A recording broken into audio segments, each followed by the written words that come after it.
हर हर महादेव ओम नमः शिवाय श्री शिवाय नमस्तभ्यम। आप सभी को सावन मास की हार्दिक शुभकामनाएं। आप सभी पर भगवान भोलेनाथ की कृपा सदा सर्वदा बनी रहे। आज की वीडियो में आप सुनेंगे सावन मास महात्म्य का अध्याय 14। पिछली वीडियो में आपने सुने थे 1 से 13 तक के अध्याय। तो आपने यदि वो अध्याय नहीं सुने हैं तो आप लोग जाकर सुन सकते हैं। प्रेम से बोलिए हर हर महादेव।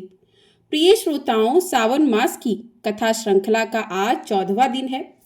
गुरुवार का दिन है जो बृहस्पति देव, भगवान विष्णु और सदगुरु तत्व को समर्पित होता है। आज हम सभी साष्टांग प्रणाम करते हैं भगवान शिव के सदा शिव रूप को, जो सृष्टि, स्थिति और लय के मूल स्रोत हैं, जो अनादि हैं, अनंत हैं और गुरु तत्व के परम आधार हैं। आज अध्याय शुरू करने से पहले हम सभी मिलकर प्रार्थना करें कि हे सदाशिव, हमें अपने जीवन में स्थिरता, सत्य और शांति का मार्ग प्रदान करें। हे माँ पार्वती, हमें ऐसी शक्ति दें कि हम हर परिस्थिति में धैर्य और श्रद्धा बनाए रखें। बृहस्पति देव हमें धर्म, सद्गति और विवेक से ओतप्रोत करें। हे श्री हरि विष्णु, हमारे अंतःकरण में भक्ति, सेवा और विनम्रता का विस्तार करें। यदि हमारी श्रद्धा में कोई कमी, पूजा में कोई त्रुटि हो गई हो तो कृपया करके हमें क्षमा करें और अपने चरणों की शरण में हमें दृढ़ बनाएं। तो प्रिय श्रोताओं, आज सावन की अमावस्या है, यानी कि हरियाली अमावस्या भी है। तो आप सभी को हरियाली अमावस्या की हार्दिक शुभकामनाएं। हरियाली अमावस्या आज पूरे दिन रहने वाली है और रात्रि में 12:41 पर समाप्त होने वाली है। तो जो भी भक्त अमावस्या का व्रत करते हैं, अमावस्या के नियम करते हैं, वो आज के दिन अमावस्या का व्रत और नियम कर सकते हैं। अमावस्या की कथा भी आपको हमारे चैनल पर मिल जाएगी, तो आप लोग जाकर सुन सकते हैं।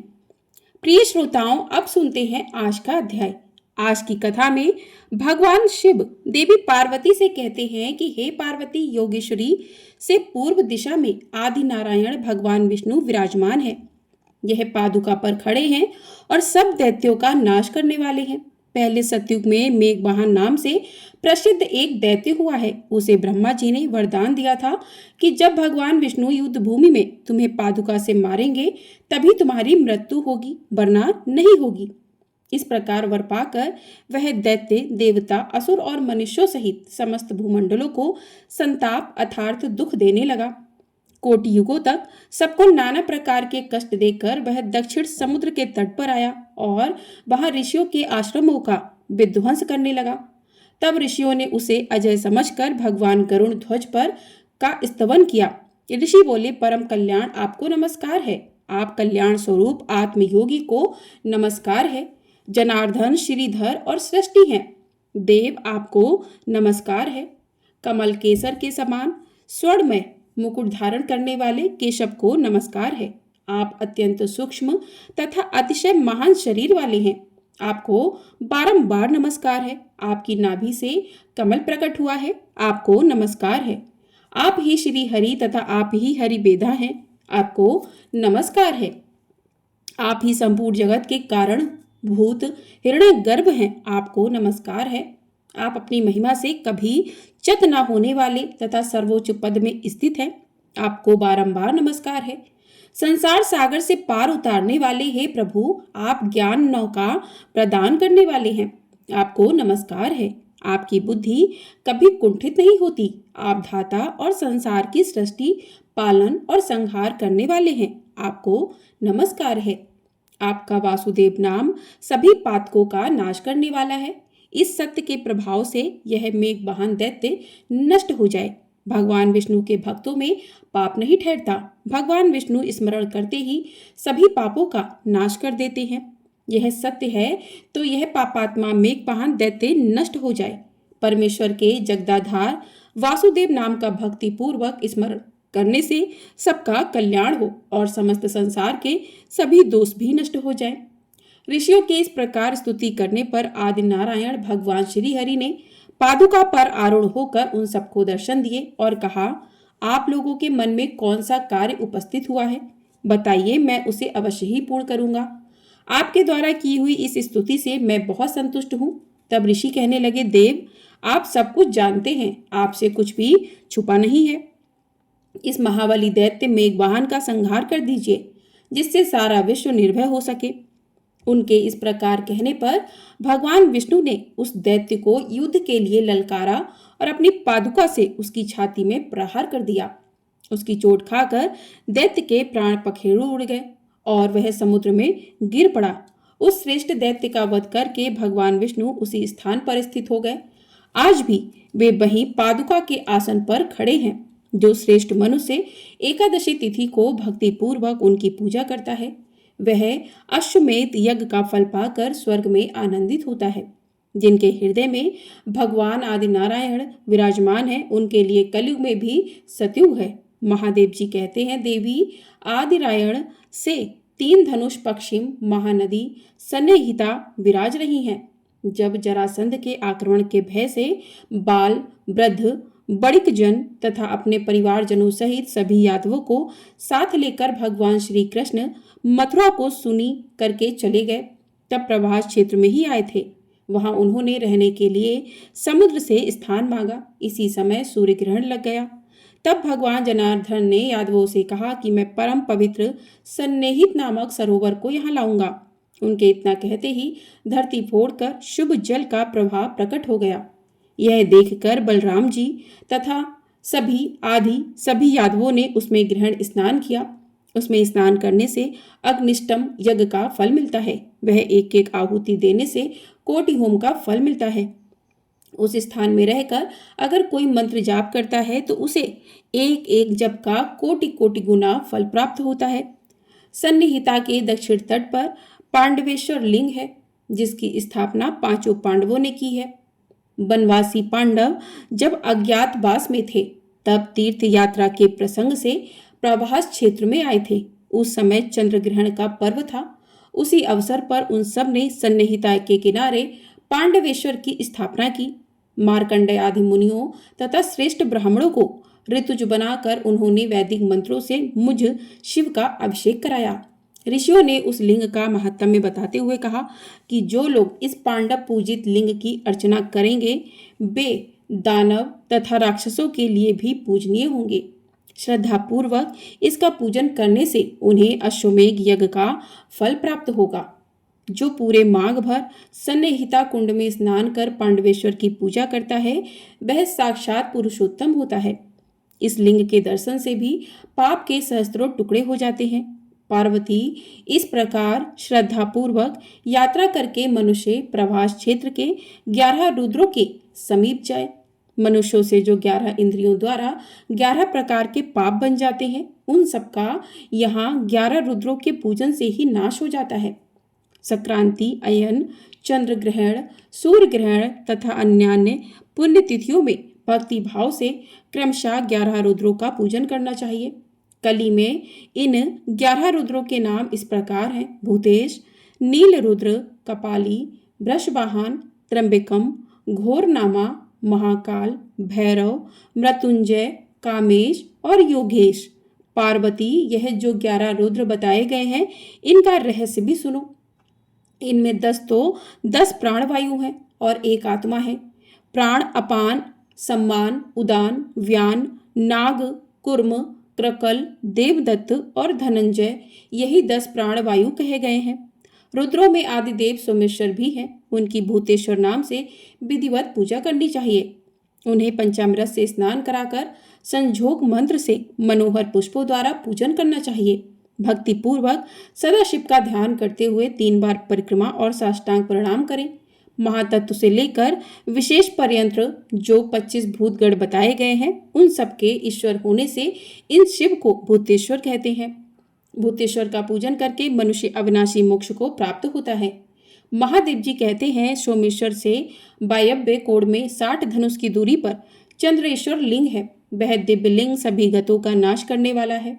चंद्रेश्वर का दर्शन करके मनुष्य 7 जन्मों के समस्त पापों से मुक्त और कृत हो जाता है। प्राचीन काल में यह पृथ्वी दैत्यों के भार से पीड़ित होकर गौ का रूप धारण करके प्रभास क्षेत्र में आई और उसने भक्ति भाव से उत्तम शिवलिंग की स्थापना की। इससे मैं प्रसन्न हुआ और उससे बोला, भूदेवी भगवान विष्णु के हाथों से मारे जाकर यह सभी दैत्य नष्ट हो जाएंगे और तुम्हारा भार भी उतर जाएगा। तुमने जो यह परम सुंदर शिवलिंग स्थापित किया है, यह संसार में धरित्रेश्वर के नाम से विख्यात होगा। मैं इस लिंग में सदैव निवास करूंगा। भादों के कृष्ण पक्ष की तृतीया को जो मनुष्य शिवलिंग का पूजन करेगा, वह निश्चय ही अश्वमेध यज्ञ का फल पाएगा। सिर्फ इस लिंग के पूजन से सब तीर्थों के स्नान का और सभी प्रकार के दानों का फल मिल जाएगा।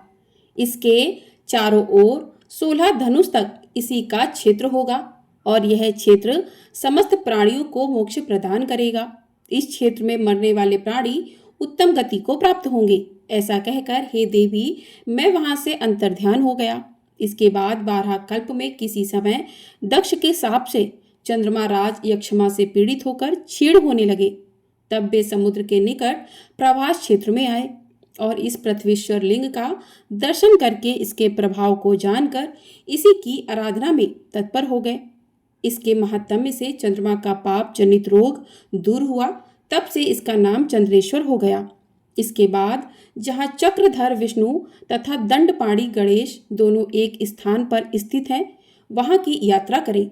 जो मनुष्य भक्ति भाव से क्रमशः उन दोनों की पूजा करता है, वह पाप से मुक्त होकर मेरे लोक में जाता है। जो माघ मास की चतुर्दशी और कृष्ण पक्ष की अष्टमी को गंध पुष्प धूप आदि उपचारों से दंड नायक की पूजा करता है, उसे कभी विघ्न नहीं होता। जो एकादशी तिथि को निराहार रहकर चक्रपाणी का पूजन करता है, वह सभी पापों से मुक्त होकर भगवान विष्णु के लोक में जाता है। इन दोनों के उत्तर और बाल रूपधारी ब्रह्मा से वायव्य कोण में सांब के द्वारा स्थापित देवेश्वर सांबादित्य का स्थान है। प्रभास क्षेत्र में जो सांब नामक पुर है, वही सूर्यनारायण का द्वितीय स्थान है। वहां भगवान सूर्य 12 स्वरूपों में विभक्त हो सदा सबके कल्याण के लिए निवास करते हैं और भक्तों द्वारा दी हुई पूजा को ग्रहण करते हैं।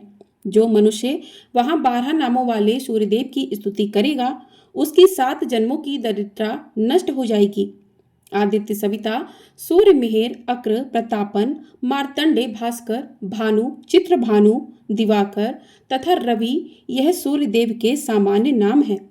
विष्णु धाता भग पूषा मैत्र इंद्र वरुण अर्यमा विवसान अंशुमान त्वष्टा तथा पर्जन्य यह 12 स्वरूपों के विशेष नाम हैं।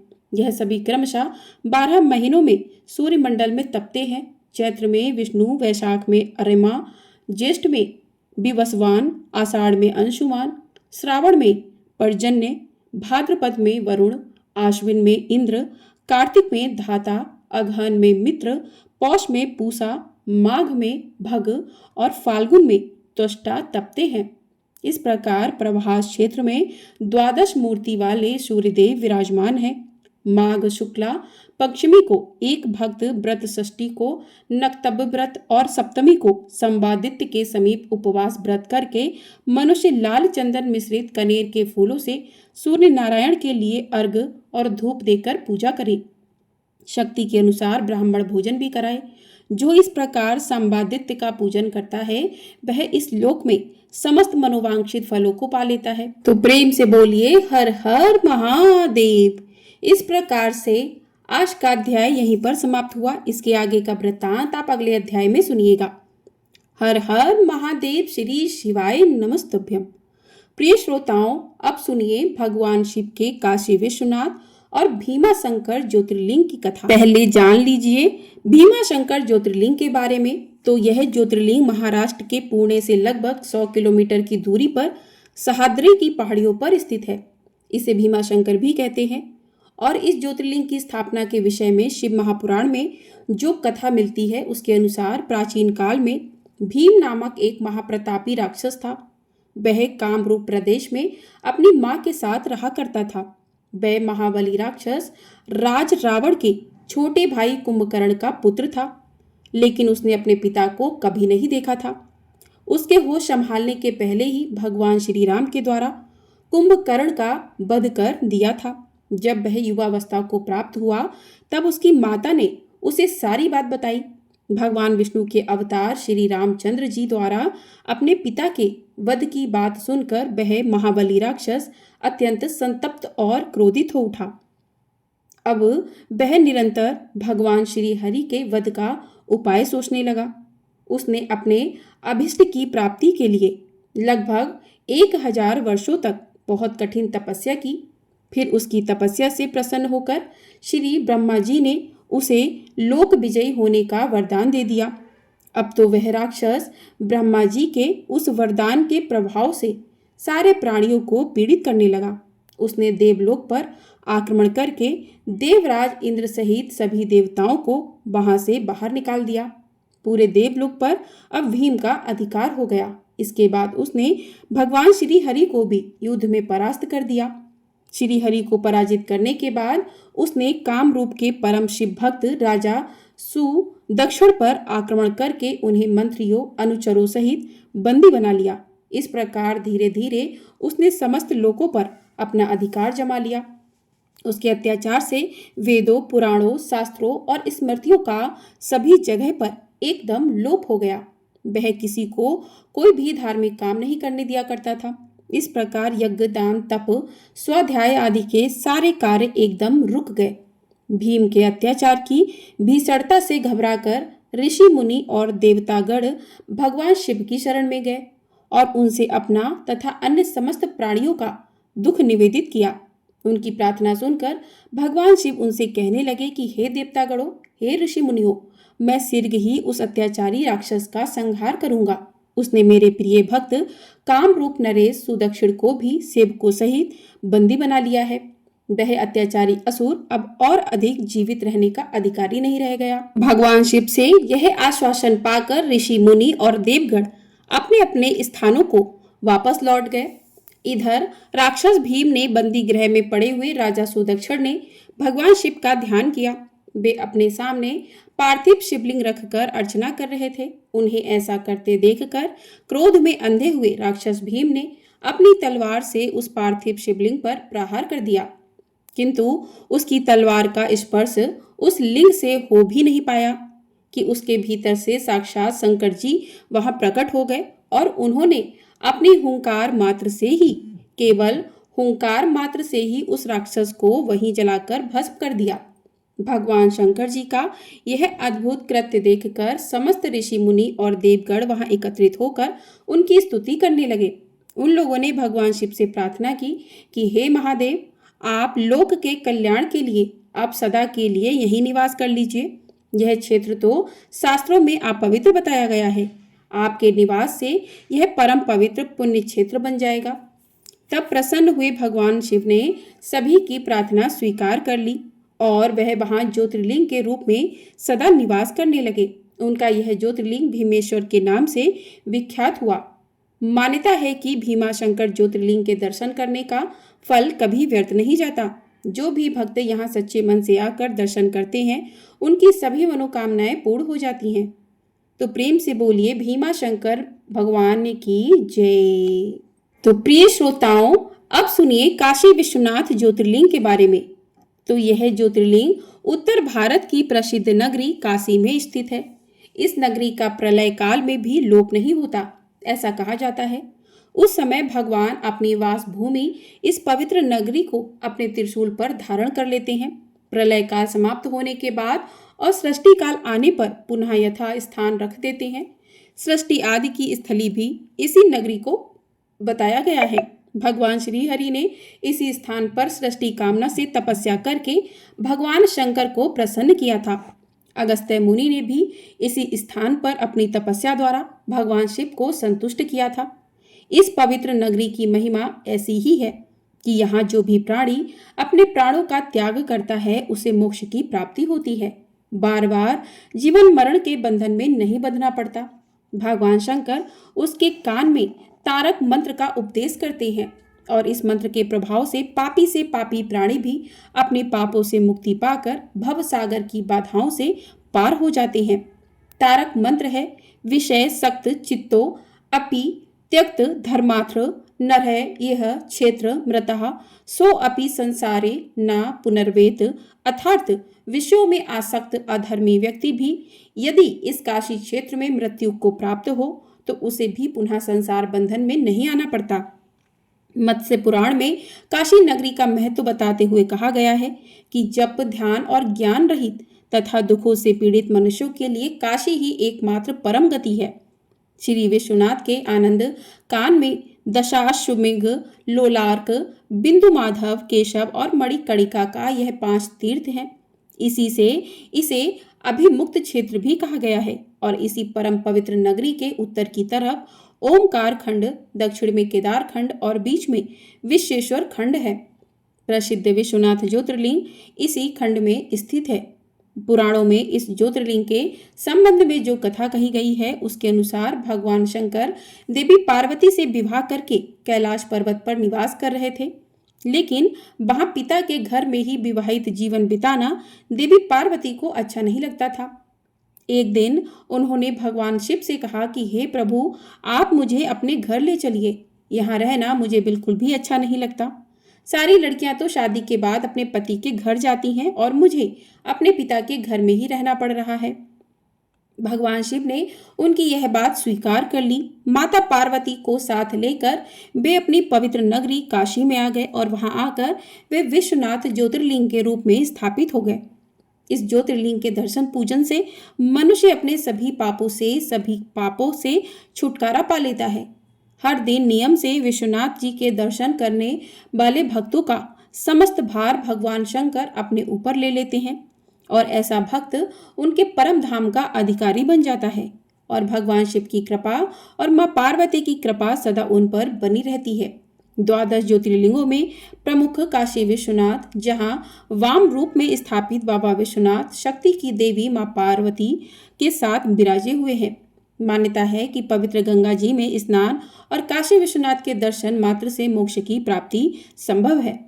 श्रृंगार के समय सारी मूर्तियां पश्चिम मुखी होती हैं। यहाँ के ज्योतिर्लिंग में शिव और शक्ति दोनों एक साथ ही विराजमान है। प्रेम से बोलिए हर हर महादेव, काशी विश्वनाथ की जय। तो इस प्रकार से काशी विश्वनाथ ज्योतिर्लिंग की कथा पूर्ण हुई। आप सभी को आज की ये कथाएं पसंद आई हैं तो वीडियो को लाइक भी अवश्य कर दीजिएगा। आप लोगों का लाइक हमारे लिए बहुत अधिक महत्वपूर्ण होता है।